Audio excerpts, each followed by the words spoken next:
Hey, welcome to the Thursday Checkdown, man.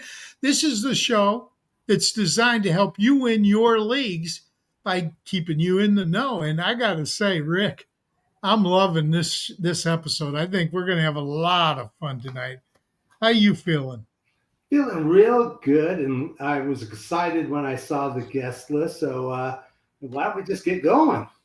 Well, I got to tell you, we always start the show with a recap of how I'm doing in Bull Rush because those folks were kind enough to put me in their $100,000 survivor pool, and I've been doing pretty good. 113 participants. I was 14 last week.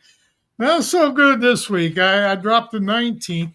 I actually lost, I think, 1.5% about, which we're doing it with fake money, but it's fake 100,000. I bet on every game's winner, and normally I win 11 or 12 of those. Last week was a tough week. I was 8-8 last week, so I didn't have all the money to play with that I usually have. And then I do parlays. Now I'm going down to doing 2 or 3 part parlays because our guest last week he told us that parlays are how gambling sites make their money. But that's also how you're going to win this contest because you're not going to win it on straight bets. So I'm still going to do it. I'm hoping that things get a little bit more sane. But if it was real money, I would have lost about $1,500 last week. Anyway, check out Bull Rush for all of your wagering needs. They're good people. They really are, and I love them. Tonight, Rick, you talking about the guest list. This week's pro is Sal Lito. Now, Sal is the creator of the SFB Potathon, where they talk all day long for 24 hours. He's a true FF historian. If you've seen some of his videos, you know what I'm talking about. And one of the driving forces behind fantasycares.org, which is the charitable foundation behind Scott Fishbowl. So he's truly an amazing person. He really is. Oh, did I miss anything? Oh, I did. Sal is an actual TV personality. Roll the tape, Iggy.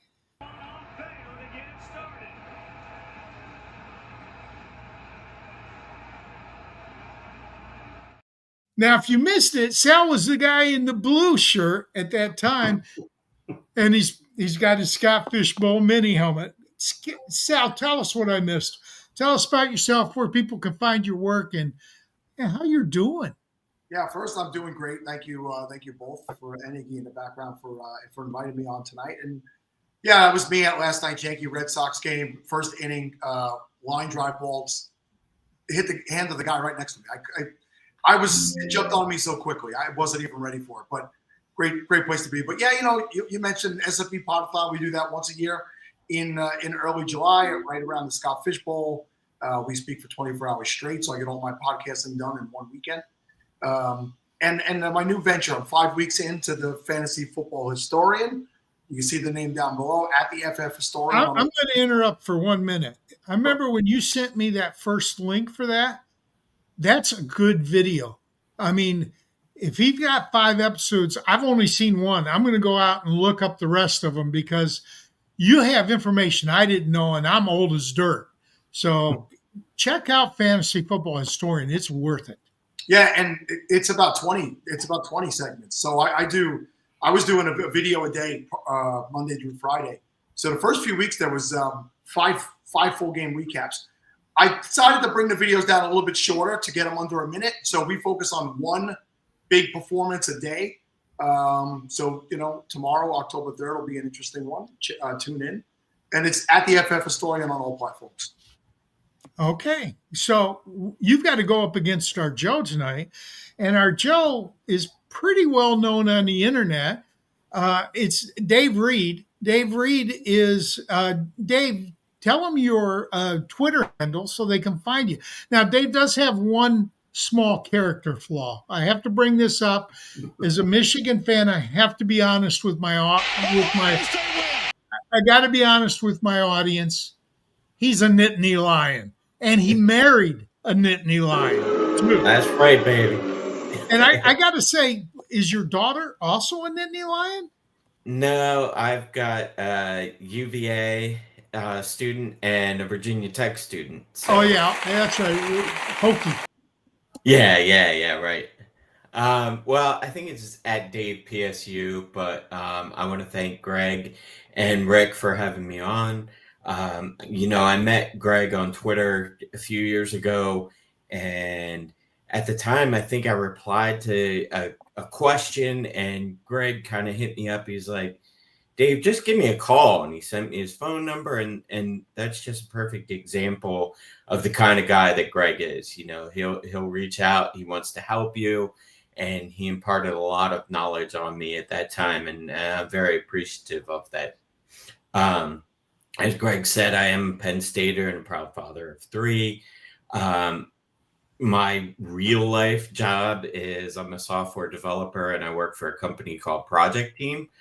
We have a fully customizable project management system, and we serve both the commercial and federal space. Not to continue to bore everyone, but we're only one of 3 platforms in that space with FedRAMP government approval on the FedRAMP marketplace.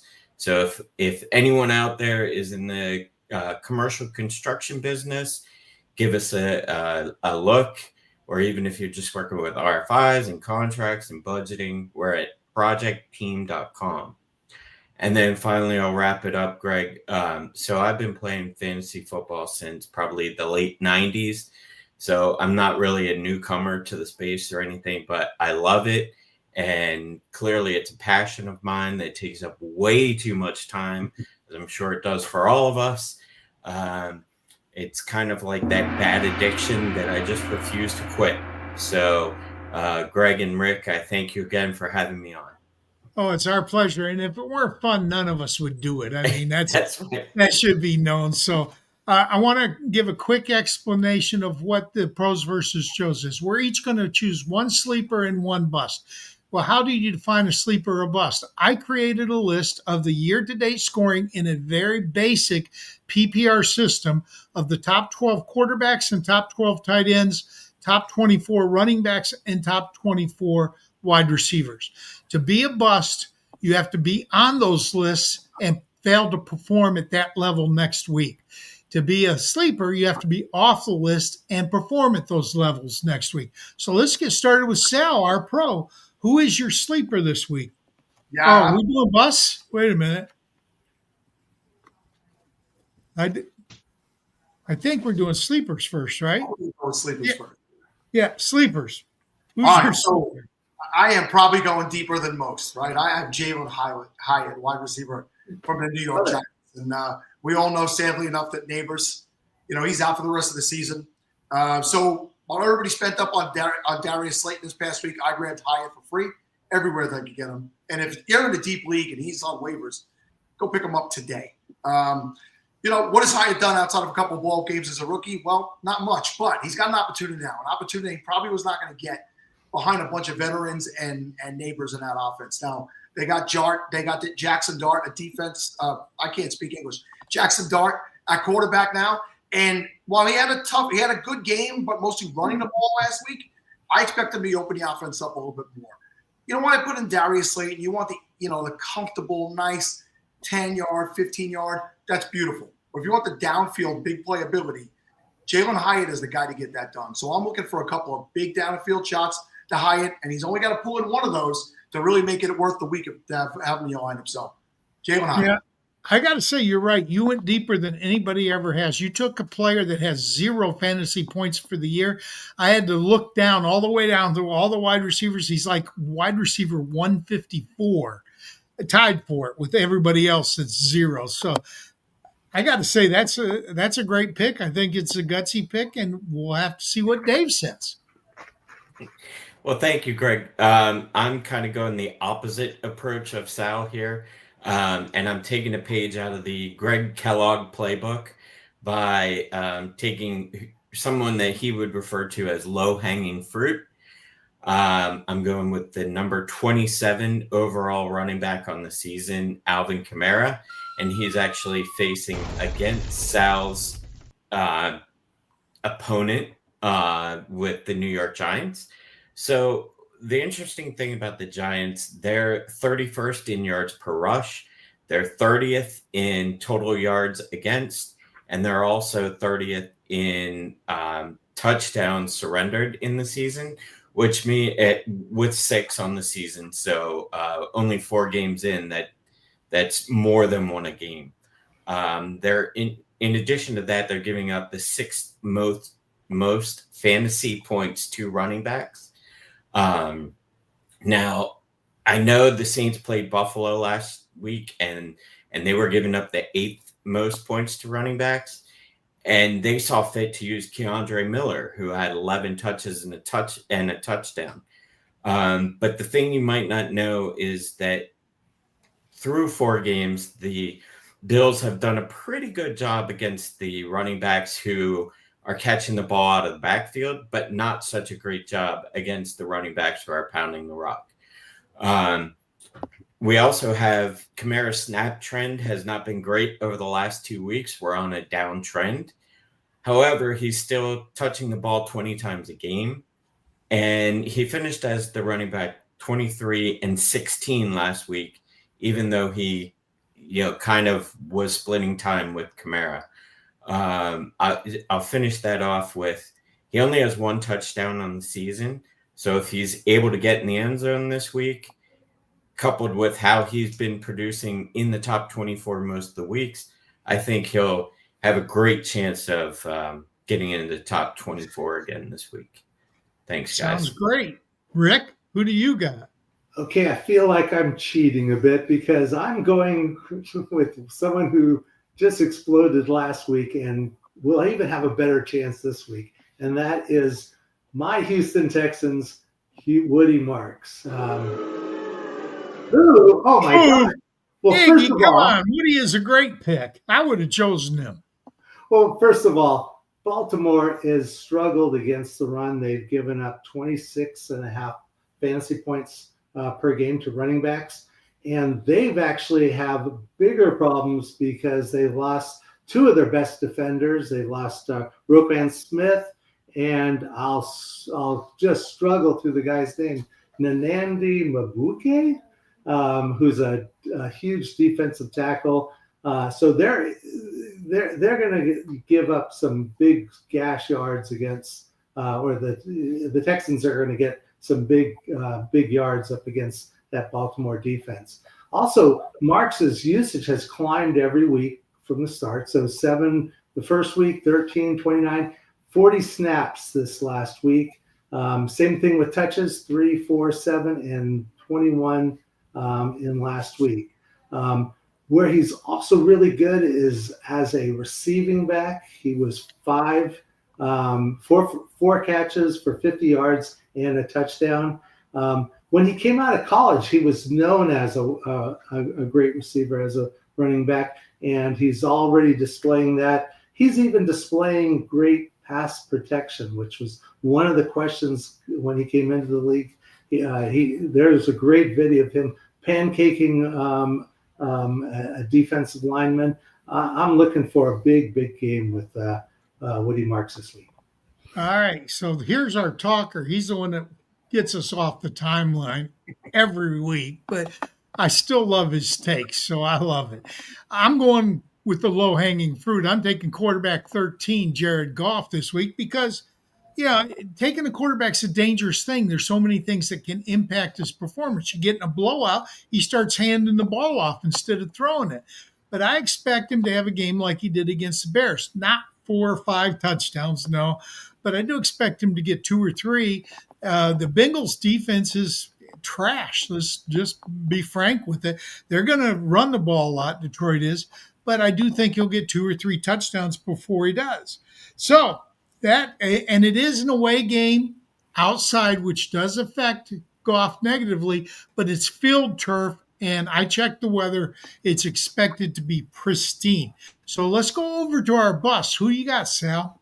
Yeah, I'm going with Zay Flowers. Zay opened the season with a monster game, 7 for 140. He's had a couple of nice 7 for 74, 7 for 75, very solid. He checks in around wide receiver 15, 16 on the season.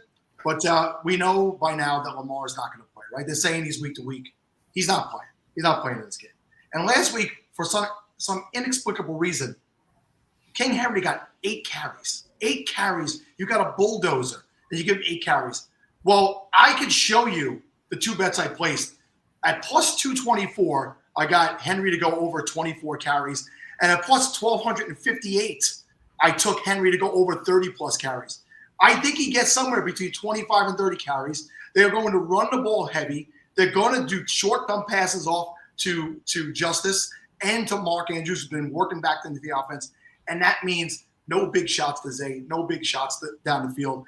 Listen, the Texans defense has only given up 5 for 56 to one receiver over the last 3 weeks. That's the most. Week 1, Puka obliterated them, and Puka's on a, he's going to break the record this year.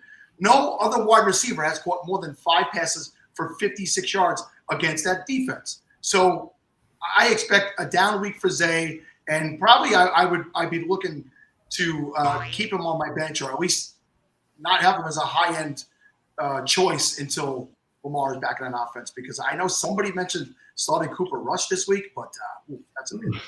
2 weeks. 2 weeks he's out. Okay, Dave, who do you got as a bust? Well, first of all, I love to hear that Sal's way in on Derrick Henry, because I have him in a few leagues too, and I would love to see him rebound from what he's been doing. But my bust this week, I took the number 11 wide receiver on the season, and that's Trey Tucker versus the Indianapolis Colts. This kind of feels like a cop-out to me. Even though his snap percentage has gone up every week, he's gone from 90, 91, 94, and last week he actually played in 98% of the plays for the Raiders. But if we look at his targets and his weekly finishes, they're extremely inconsistent. So his targets are at 3, 8, 9, and 2, which is not very impressive. And his weekly finishes are at 13, 95, 1, and 74. His best games have come on the road, which he's playing the Colts on the road. However, one thing that I always view in fantasy football is week 1 to me is a bit of an anomaly. So him coming in at number 13, maybe, that doesn't hold true. So let's take a focus on week 3, where he was the wide receiver number 1.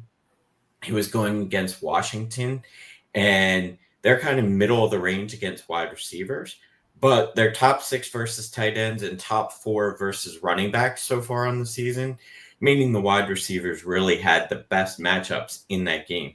He also had a big chunk of his work in garbage time when the Raiders were down by quite a lot. So focusing on this week's opponent, the Colts, they are really middle of the pack against wide receivers, and they're middle of the pack against running backs, but they're very good against wide receivers, coming in around 9th overall. The other interesting fact here is that even though they're good against wide receivers, they are the 3rd worst against slot receivers. Well, Trey Tucker doesn't play in the slot. And in addition, they lost Kenny Moore this week, who's more than likely out, and he's their slot cornerback. So this is great news for Myers, not so good for Tucker. They're also the 2nd worst against the tight end. Again, great news for Brock Bowers, maybe not so great for Trey Tucker. So I think with the Raiders will come in focusing on the run. They're going to attack through the middle with Bowers and Myers, and that kind of leaves Tucker out in the cold. So that's my take on Trey Tucker this week. Perfect. Rick, who do you have? Okay, Hunter Henry, tight end 5 for the New England Patriots. Going up against Buffalo Bills, the 3rd toughest team versus tight ends. They've only given up 2.5 points per game. That's only 2.25 catches and 16.7 yards per game. Although I have to admit, any tight end, I don't even care. So it's, I know that Andrew Cooper's the tight end whisperer. I'm the tight end hater. So, but yeah, he's my bust for the week. Hopefully, the bad game is going to force some players in the leagues I'm in to go ahead and drop him, because I've got a number of teams that could use a good tight end for the rest of the season. Okay, and for me, I'm going with Jordan Mason. I love this kid. I love the way that he runs the ball. I love the way he attacks the field. But the truth is, he's on the road this week, way out on the road. He's playing across the pond, and he's playing that Cleveland Browns defense that has only given up decent day to one running back this year, and that is Jahmyr Gibbs. Let's face it, Mason doesn't have Gibbs get up and go, and he's not the receiver that Gibbs is. He's had 7 targets all season, 6 catches, 28 yards, and that's through 4 games because he's played in all 4 games. Now, he didn't start earlier, but he's played enough to have had some. So I can easily envision a sub 10-point game. But that's it for our Pros versus Joes segment. Tune in next week when we show you how we did. And I want to thank Dave and Sal for coming on. And I'm trying to rush this through a little bit because I'm cutting into Rick's time with the news. Thanks, Greg and Rick. Appreciate it. And good to see you, Sal. Yeah, same here, Dave. Thank you, guys. And fantasycares.org. That's all I got to say. Yeah, go to fantasycares.org and donate. All right.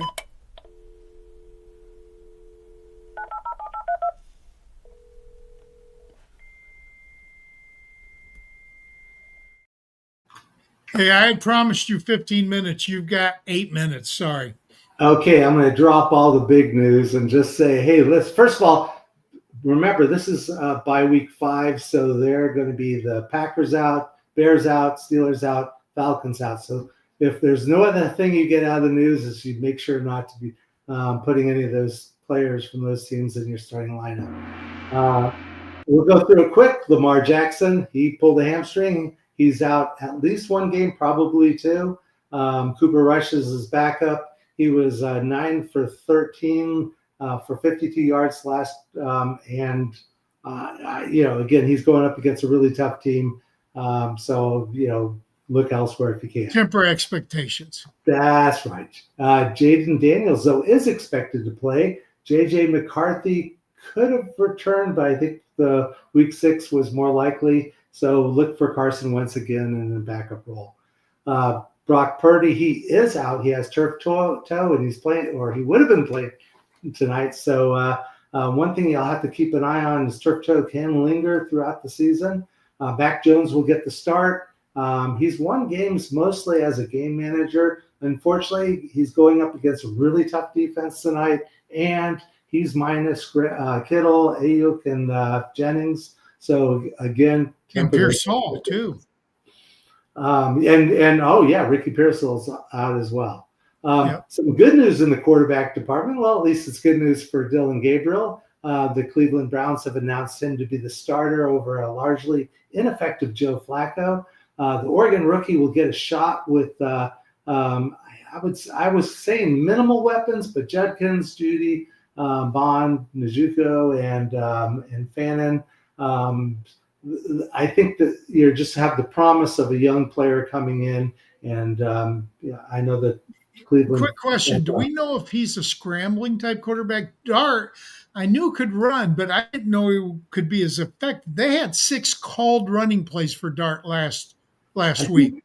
I think in Oregon he was more of the pocket passer type. Although he is obviously athletic enough to be able to get out if the pressure's in there. But he's, I think, more known as a thrower than a runner. But again, players come into the league and can evolve, and I think Cleveland's offense is going to need him to be able to make an impact. He also has someone looking over his shoulder the whole time. Shadir Sanders was pretty out front with his no comment video, but I know that there'll be constant pressure for the Browns to at least consider bringing Sanders in. So it's not an easy path for Dylan Gabriel. Next. Running backs, Josh Jacobs is out, but he had a bye week next week. So, this week. So obviously he'll get a chance to rest that knee. Bucky Irving's out with the foot sprain. Rashad White is his backup. but a lot of people are looking to Sean Tucker as a sneaky good play. He's a very athletic running back and could be more of that game breaker that. Yeah, but they gave White quite a few touches last week too, so I'm not sure that he will. Trey Benson is the guy I want you to talk about because we need to talk about who's going to replace him. I'm sorry, I didn't catch your question though. Trey Benson was put on IR. So who's going to replace Trey? And that's a tough question because I think that a lot of people were debating whether DeMarcado or Carter. Yeah, and Carter came out and said something about, I'm the starter. But it looked like, at least in practice today, they split the first team reps. So we know that DeMarcado will have the third down role and probably the 4-minute, 2-minute role. Yeah, Iggy, you can leave us both up. We'll just talk. So I just don't know who'll be more effective. I'm kind of thinking it'll be DeMarcado, but people I trust have said Carter's the guy. I'd just like to get your opinion. Yeah, unfortunately, in the leagues I'm in, DeMarcado was already rostered, so I did pick up a bunch of the other guy just as Michael Carter, yeah. And so we'll see. Michael Carter did have success in the past with the Cardinals, and so I think that we'll see. The other answer, the correct answer, might be neither. Okay. Wide receiver news. Let's see. Wide receiver news. The Neighbors is out. We already mentioned that. CeeDee Lamb is out with the high ankle sprain. George Pickens becomes the wide receiver 1 in Dallas. And Kevontae Turpin should get a significant bump. Also, look at Jake. And we saw Pickens handle the role fine, so we're not worried about Pickens. And because they're behind, because their defense is so weak, we know they're going to throw a lot. But going back to the Neighbors one, we're getting a lot of questions about Slayton or Robinson. Now, to me, I think Slayton's the big play guy, and Robinson is the ceiling, the floor guy. Robinson will be used. He's gotten targets every game. I just see Robinson as the safer option, but he's probably rostered, whereas Slayton probably isn't. What do you think? Yeah, also you can't ignore Theo Johnson. He's starting to look better as the tight end at the Giants, and especially with the quarterback, they look for the tight end position. And also, if you remember Sal, he was touting Jalen Hyatt as a deep threat. So, again, there's going to be a lot of options, and that might mean there's no options. Wandell definitely is the player who's gotten more targets and more work leading up to this week. So, do you have other wide receivers? I cut you off. Tyreek Hill's out with a severe leg injury. We saw that on video, and it's the type of injury at his age that you start to question whether or not he is going to be able to get back. He is a conditioning fiend, but he's 32 years old or something like that already. Yeah, and 25 is definitely out, but the real question is whether he'll be able to make it back in 26.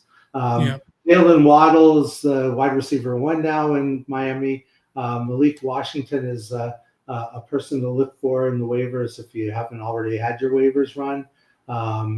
And of course, tight end Darren Waller is also going to get increased workload. People don't think much about Waller because he didn't play the first 3 weeks. He wasn't on the field at all. So I like Waller. I do. And there are other wide receivers out. We got Darnell Mooney, Cedric Tillman, Chris Godwin being back and taking over as the wide receiver 1 in Tampa Bay, which is good news, as well as Xavier Worthy came back from the shoulder dislocation and had 121 yards. That's the type of injury that will be at risk throughout the season. So as long as he's healthy, though, he's going to have a big impact. Got to cut you off. It's the halfway point, and it's time to go to AI. Go for it.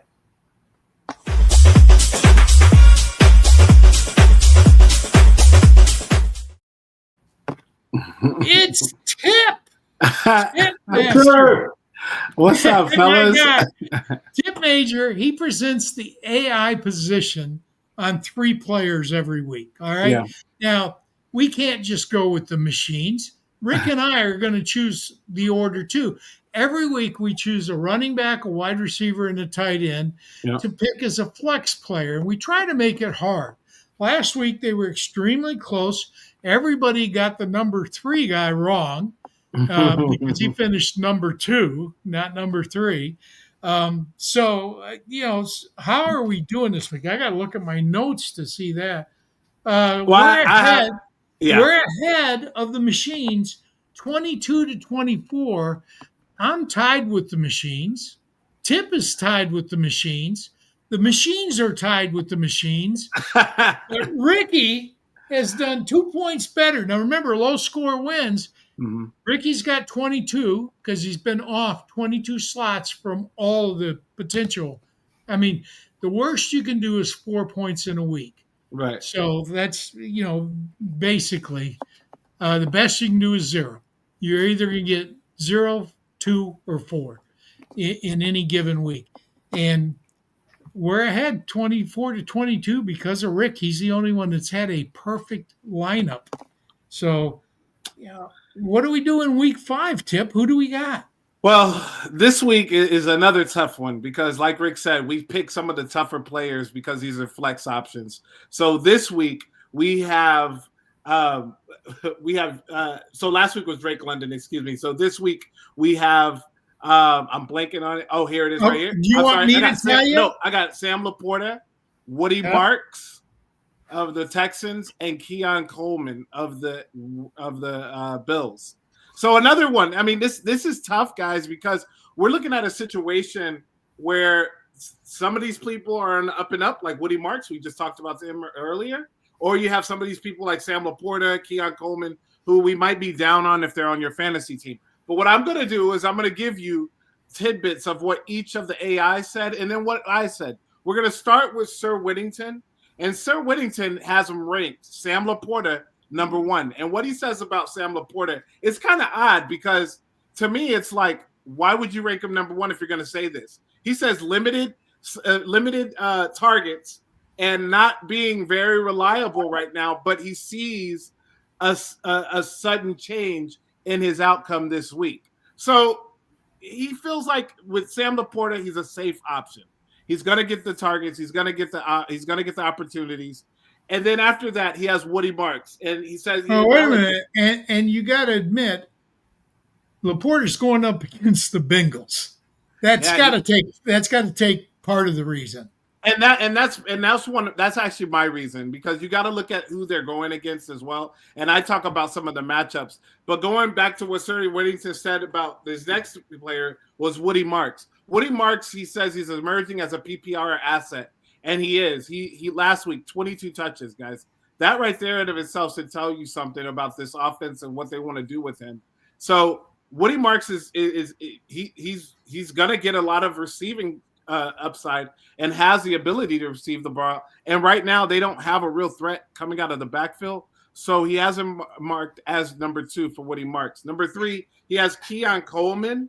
And he says he's capable of the explosive plays, but he just hasn't been using him. They haven't been using him as much. And I'll get into that, a little bit of the target share in mind, because, yeah, it's true. They haven't been using him. If you look at his week 1 usage rate, as opposed to what they've used him in the last 3 weeks, it hasn't been much at all, guys. So we'll talk about that. Number 2 is Krog. And yes, we are all tied. Remember this. Look, so at a couple of weeks ago, the machines were laughing at me. They were making fun of me. And I get to say right now, you're not a machine. You can do all the stats. You can get all the information, but we are putting our eyes on the field, people. We are seeing what is transpiring from that. That's what Greg say. That's what Greg and what Rick see. So machines, we're coming for you. What Krog said is he has Woody Marks number 1.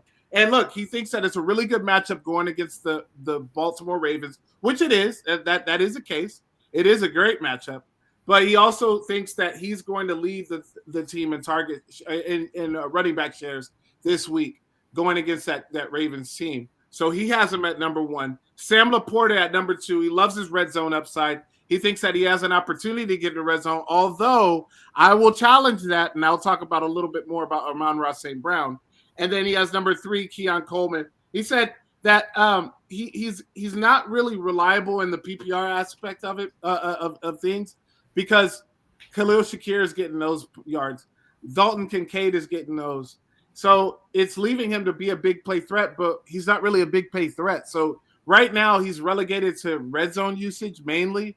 But look, they'll find a place for Keon Coleman as the season goes on. So for me, I go right in line with what Krog had. I have it Woody Marks, and then after that I have Sam Laporta, and then I have Keon Coleman. So let me tell you what I said about Woody Marks. 75, he's caught 75% of his balls thrown in. That right there is huge. Like that in of itself is great.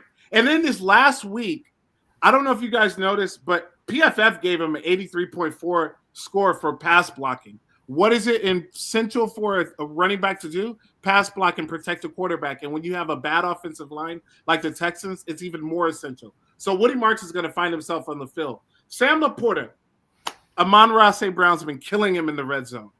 Maybe he whispers in Jared Goff's ear and says, hey, I'm 6'3", I'm 250 pounds. I can catch the ball. I can jump over these safeties. Let me take a shot. So I think this week is the week against the Bengals, like Greg said. I think this is the week that Sam Laporta finally gets in the end zone, guys. Oh, my God. I think this is it. And then for me, Keon Coleman, it's just been really bizarre. It's been really – I know, right? It's not a panic pick, but it's definitely a big say. But Keon Coleman, I'm going to tell you guys right now, again, week 1, 11 targets. Looked like he was the next thing since Quentin Johnston. Now we're like, what's going on with the situation? Not throwing as much. Actually, they are throwing a little bit, but they're throwing it to the other players. And Keon Coleman's just not getting separation. And that's one of the things that's holding him back a little bit. He can use his physicality, but he's not getting that separation that he's going to need to take him to that next level. So that's how we have it ranked for myself. What about you guys? Well, Rick, what do you got? Well, I don't want to go into too much detail because I already raved about Woody Marks, but yeah, he would be my first player I'd take out of this trio. In fact, it'd be a big gap between Marks and the other two. Here's just an interesting stat. I don't know, it might be portend to good things to come. The Baltimore Ravens give up 50 yards receivers to the running backs, and last week Woody Marks got 50 yards and a touchdown. So I'm looking for that to be something we'll see a lot of. We'll see a lot of dump offs and quick passes out to the outside to get Woody Marks out in space. I'm looking for a big game. My next would be Sam Laporta. Cincinnati is not that bad against tight ends. They've given up the 8th most points to tight ends. The one concern, and you mentioned it in the early discussion about who your quarterback sleeper was. Goff's on the road and it's outside, and he's much better inside, especially the friendly confines of Pontiac Stadium. Is it still called Pontiac? Ford Field. Okay, got it. Pontiac Silverdome. And so the wait, Rick, are you calling an upset? What's that? Are you calling an upset? The Bengals? No. That's going to be a huge game, okay. And Detroit's going to just run up the score on them. Okay. The one thing that Keon Coleman started off really good. That first week he had 11 targets, 8 catches, 112 yards, and a touchdown. And then after that, weeks he hasn't gone over 4 targets. Yeah, he's had 3, 4, and 4, and has had less than 30 yards per game. Now, I think the coach did say, "Hey, listen," and maybe it was Josh Allen saying, "Hey, listen, we really believe in the guy. He's going to get his." But that's the tough thing about the Buffalo offense. Week to week, they've got too many targets being spread around through too many players. So I'm not seeing it this week. By the way, New England is 15th in points to the wide receiver position. So I just don't see it being him. I'm seeing it Shakir. And I'm also seeing, in fact, I would be going with Kincaid this week. Okay, I guess it's down to me now. Remember when we used to think Baltimore was a great defensive team? Nobody thinks that anymore. Nobody thinks that anymore. I'm going with Woody Marks for all the reasons stated before. He can run the ball, he can catch the ball, and he's got a very sweet matchup. Now, the next two was very difficult for me because although I think Keon Coleman has the potential to way outscore, he scored more in a points per game. He's at 10.8, where Laporte is at 8.4, which is the lowest of the three. But he hasn't done anything lately, just like Rick said.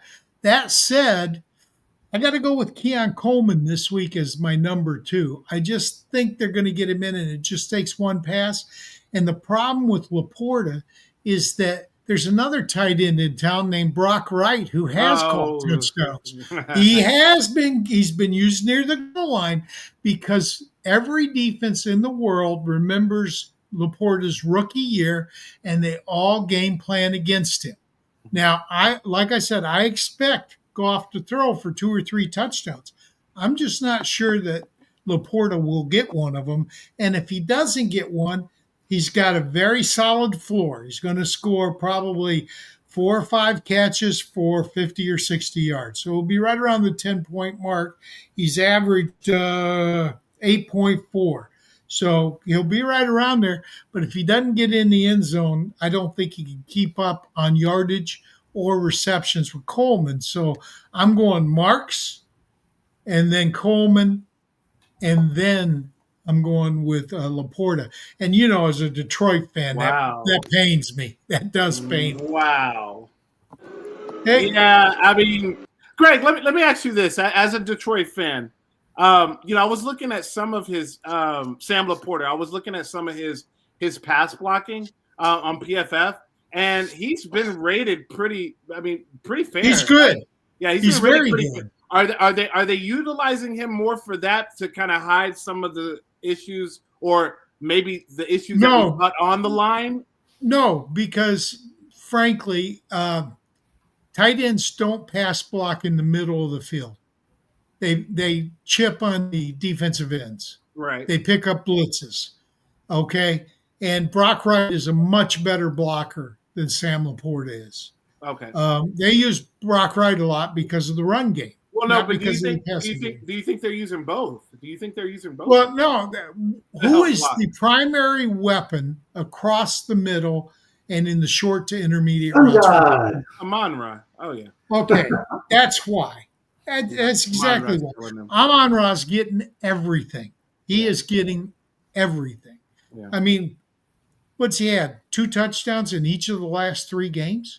Yeah. I think he's had 6 or 7 touchdowns all year, and I think he's had 2 in each of the last 3 games.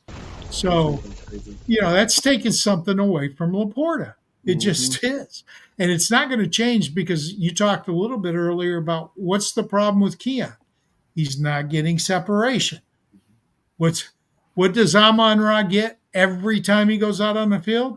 Tons of separation. That guy gets open. So, but I like what Tipp's first comment was. This is an opportunity for Sam Laporta to get one in the end zone. And so whether he falls into the end zone or whether it's he rumbles into the end zone. I actually let's say Laporta gets a touchdown. What if Keon gets one? Who's going to get more receptions and yards? I'm not seeing Keon Coleman getting a touchdown. I'm saying Keon is. So, but we'll see. Keon's that jump ball guy, that back shoulder catch guy, like in the end zone. He's got speed too. Don't disrespect his speed. He's got it, Greg, but he don't have it. It's like in the NFL. No, he doesn't have the quickness. He doesn't have the quickness. He's got this front line speed. He does have that. People don't catch him from behind. And he's a big guy. They don't catch him from behind. But the breakaway, they don't. He doesn't seem to have that anyway. Yeah. Tipp, you going to stick around for mailbag? I actually got to bounce. I'm so sorry. Okay, that's I fine. would. It's not. It's I got to always. finish some It's always stuff. a pleasure when you can, but it's never Absolutely. expected. So Iggy, take us to the mailbag.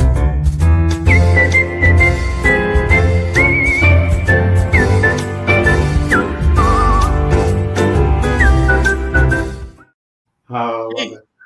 hey, Rick, we had a question in the chat. Yeah, I saw that, the Mac Jones or Well, Carson Wentz yeah, question. the very first one. Yeah, I think we should answer that, and then we'll go to our worksheet. Then we'll go back to the chat because we had a few Yeah. more. What are you thinking? Because you know I love Carson Wentz. You do. And I was going to choose Carson Wentz, more weapons and better You offense. can boo, Iggy. You can boo. But let's face it. Who is Mac Jones going to throw to other than Kittle and Tongas? And nobody loves Jake Tongas. No, you meant CMC or Tongas. CMC, that's what I mean, not Kittle. Sorry. Yeah. Because both of his starting wide receivers are out. His starting tight end is out. And Jake Tongas is serviceable, but he's not a 10-catch guy. I did throw a dart at Demarcus Robinson. I guess Bourne's also there. So they've got, some talent in the wide receiver room. But yeah, they don't compare with the Minnesota offense. So. Yeah. So we both go Wentz, right? Right. Now, the one caveat is that they've been in Europe for 2 weeks now, 10 days, something like that, because they went over to Ireland last week, Minnesota did, and they're staying there to lessen the time lag problem. So they're staying there for the London game. So they've been away from home for a long time. That can have a mental effect on you too. So our first question from our mailbag, though, was from AJ Peterson, and he wanted to know, and I'm going to read it the way he wrote it. Fannin, Waller, or Stranger? And that's a Stranger type of question. What do you got? Well, that's and another tight end question.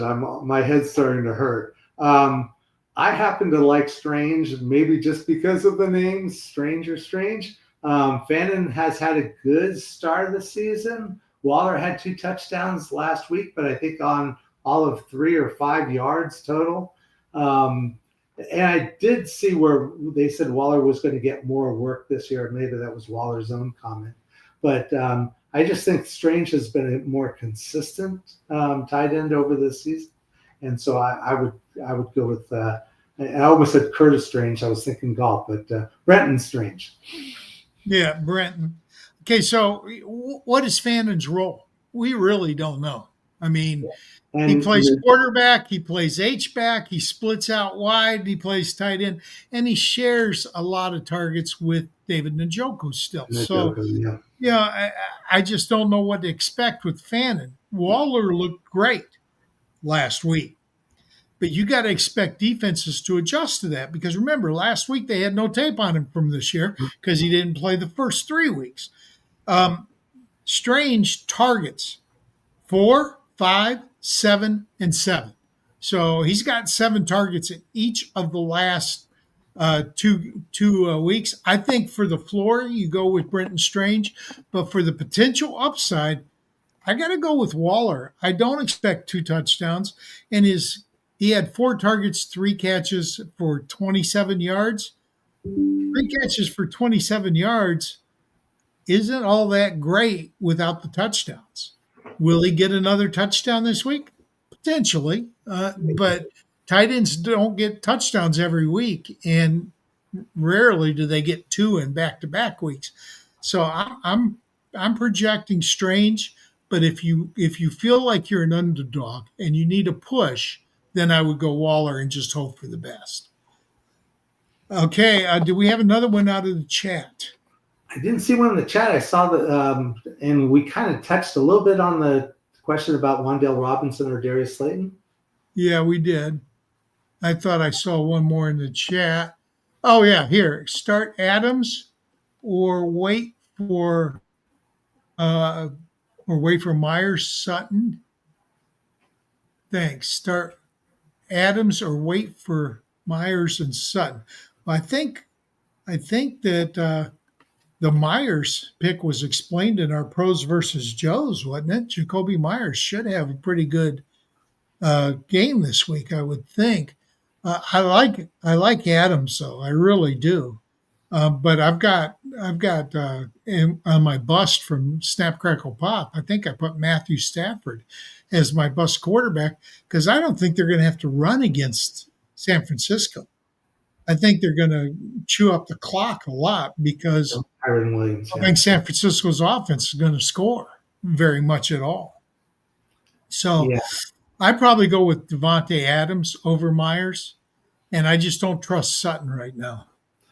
Getting back to the New York Giants wide receiver room, one of the things that I guess there's a lot of buzz, and it's the New York, press and New York, fans probably pushing this as a more hopeful question, but that is that, whether the Giants would trade for or somehow otherwise acquire a impact wide receiver.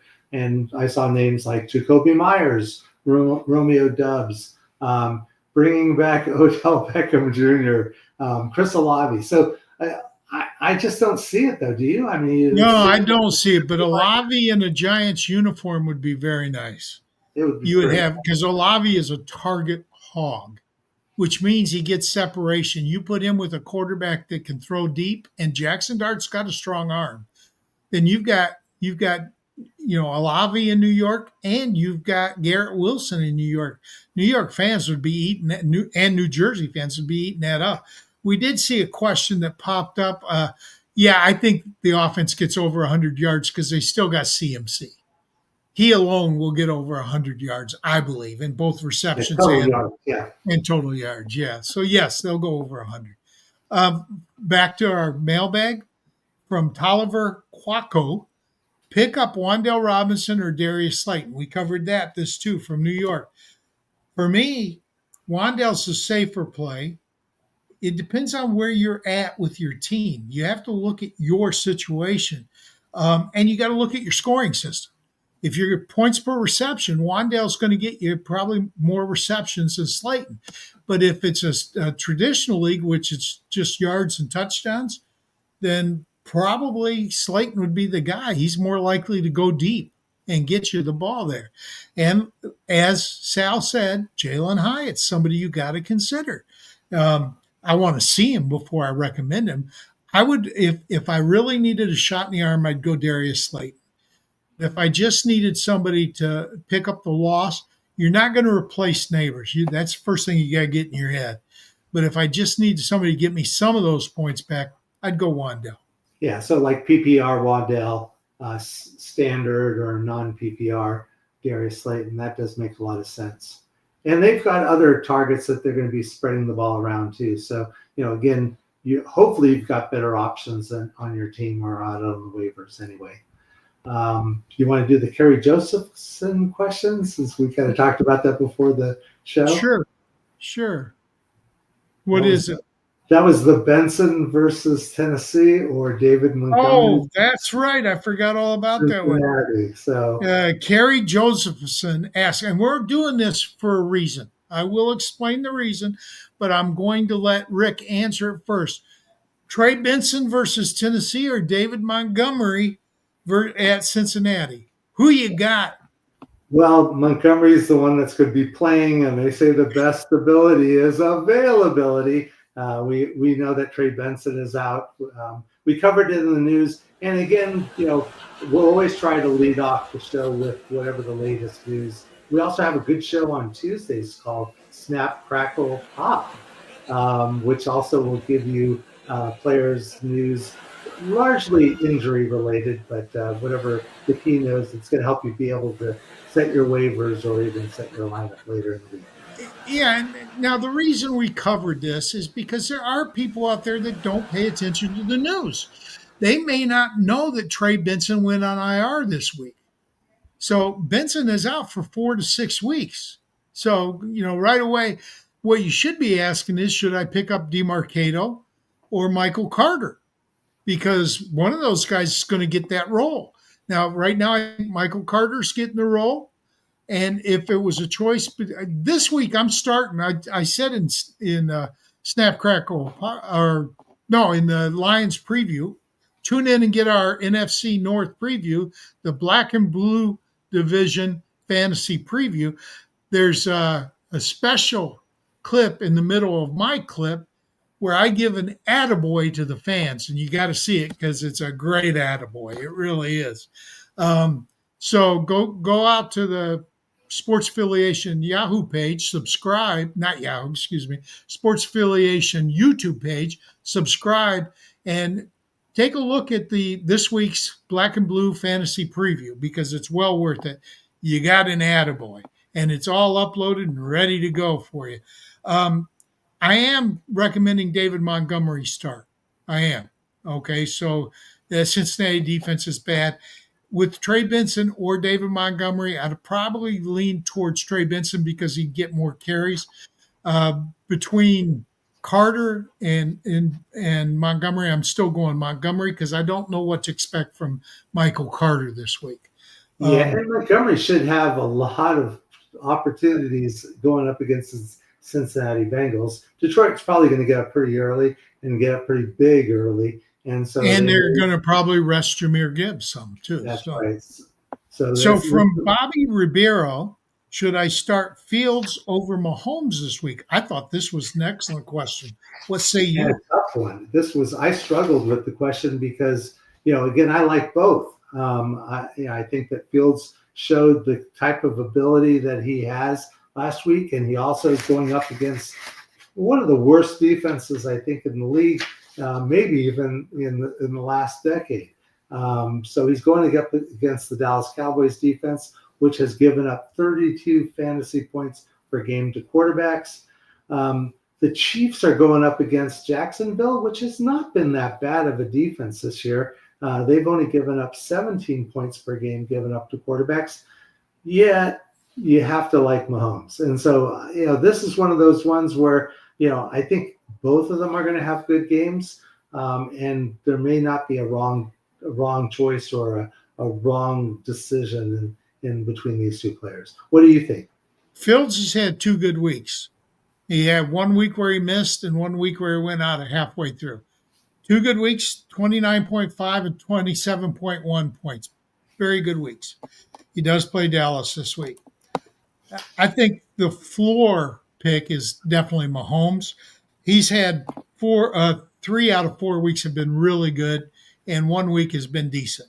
He had 26, 22.1, 27.3. But the key is Dallas. If it's a receiver or a quarterback playing Dallas, you got to play him. And so I'm going Fields here. Yeah, where these return was a boost to the Chiefs. It was. And I guess next week is the first week that Rashid Rice is back. So if you haven't made any trade offers, he's gone 6 weeks. So week after next, I think. Week after next. So yeah. the window of acquiring him by trade is closing quickly. So yeah, and if anybody ever dropped him, because some leagues they dropped him, if he's available in your league, go get him now and sit him on your bench next week. Because Rashid Rice is a good receiver and he's in shape. Last question from AJ Peterson.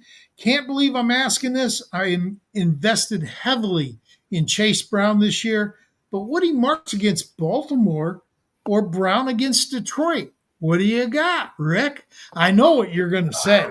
I hate to be a broken record. Woody Marks has really got a great matchup. And hard to believe that, you would be sitting going into the season, he was a top 10 running back. And yet Cincinnati's, the wheels have fallen off. Plus they're going up against a really tough defense in Detroit, who's going to get out ahead pretty quickly. You got to go with Woody Marks. Okay. So here's the touches for Chase Brown. 23, 18, 14, and 13.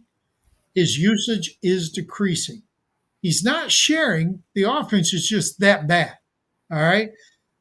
Marks, on the other hand, has an expanding role. It's an expanding role, but it's still shared. Nick Chubb is still in the picture. Don't forget that. He's still there. And is it Damian Pierce with there too? But he didn't do much last week. I'd go Woody Marks just because expanding role versus shrinking role. And, Bad defense versus going up good against defense. Baltimore versus the Lions, who Lions aren't great defensively, but they're not terrible. Baltimore, again, I remember when we used to say Baltimore had a great defense. Now we say they're not so great. So that's really it for our show tonight. But I do want to reiterate, please, if you like the show, give us a like, give us a follow, go out to YouTube and subscribe to the channel so you get all of the shows that are on this week.